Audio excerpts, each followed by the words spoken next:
Praise the lord. సకల ఆశీర్వాదములకు కారణభూతుడైన యేసుక్రీస్తు ప్రభుల వారి శ్రేష్టమైన శుభనామములో మీ అందరికీ శుభము కలుగునుగాక. ఈ దినపు యేసయ్య జీవపు మాట సమూయేలు రాసిన మొదటి గ్రంథం 23వ అధ్యాయం 21వ వాక్య భాగము. మీకు యెహోవా ఆశీర్వాదము కలుగునుగాక. ఆశీర్వాదములకు వారసులుగా ఉండుటకు పిలువబడిన వారలారా, ఆశీర్వాద కారకులుగా ఉండునట్లు నియమించబడిన నా దేవుని ప్రియులారా, మన తండ్రి అయిన యెహోవా జ్యోతిర్మయుడు. శ్రేష్టమైన ప్రతి ఈవియు సంపూర్ణమైన ప్రతి వరమును పరసంబంధమైనదై ఆయన యొద్ద నుండి వచ్చును.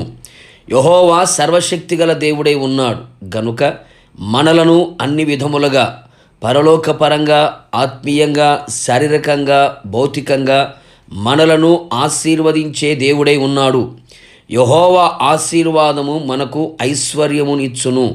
అన్ని విధాలుగా మనలను ఐశ్వర్యవంతులుగా చేయగల సమర్థుడు, శక్తి కలిగిన వాడు.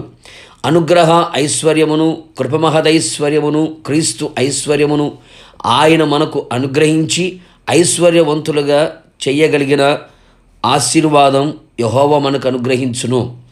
మనలను చూచిన వారు, మన గురించి వినిన వారందరూ కూడా వీరు యెహోవా వలన ఆశీర్వదించబడిన వారు, యెహోవా మాత్రమే ఆశీర్వదించెను అనే విధముగా మన జీవితములు కనబడులాగున మనమందరము ఆయన మాట శ్రద్ధగా విని సనగక, గొనగక, సంశయించక ఆయన చెప్పినది చెప్పినట్లుగా, ఆజ్ఞాపించినది ఆజ్ఞాపించినట్లుగా చేసెదము.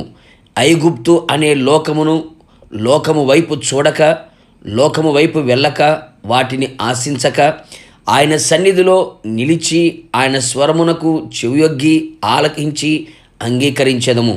అంతేగాక విశ్వాసములో, పరిశుద్ధతలో, ప్రార్థనలో, రక్షణలో, ఆత్మీయంగా క్రీస్తు యేసు వలె ఉండుటకు అన్ని విషయములలో ఎదిగిన వారమై ఆయన సన్నిధిలో నిలిచి ఉండెదము. ఇంకను లోకములో ఉన్న వ్యర్థమైన వాటి మీద మనసు ఉంచక ఉందము. ఆత్మ సంబంధమైన వాటినే, పైనున్న వాటినే మనస్సు ఉంచిన వారమై జీవించెదము. మన మనస్సు ఎల్లప్పుడూ ఆయన మీద ఆనుకొని ఉండునట్లుగా జాగ్రత్త పడెదము. కపటమైన ప్రమాణము చెయ్యక ఉందుము. మనము ప్రమాణము చేసినప్పుడు నష్టము కలిగినను మాట తప్పని వారమై ఆయన ఎదుట కనబడెదము. నిర్దోషమైన చేతులు, శుద్ధమైన హృదయము కలవారమగుదుము. అవును ప్రియులారా, మన హృదయం ఏ విషయములు కూడా మన మీద దోషారోపణ చెయ్యనిదై ఉండాలి. మన చేతిలో నిర్దోషత్వము కనబడాలి. ఈ విధంగా జీవించిన ఎడల నిశ్చయముగా యెహోవా మనలను ఆశీర్వదించి కాపాడునుగాక. ప్రార్థన. నిత్యాశ్రయదుర్గమైన యేసయ్య, నీ పరిశుద్ధ పాదములకి కోట్లాది కోట్ల స్తోత్రములు చెల్లించుచు ఉన్నాం. మరొక్కసారి మీ జీవపు మాట చేత మమ్మల్ని బ్రతికించినందుకే మీకు స్తోత్రాలు. మా ఆత్మ ప్రాణ శరీరము తెప్పరిలా చేసినందుకే మీకు స్తోత్రాలు.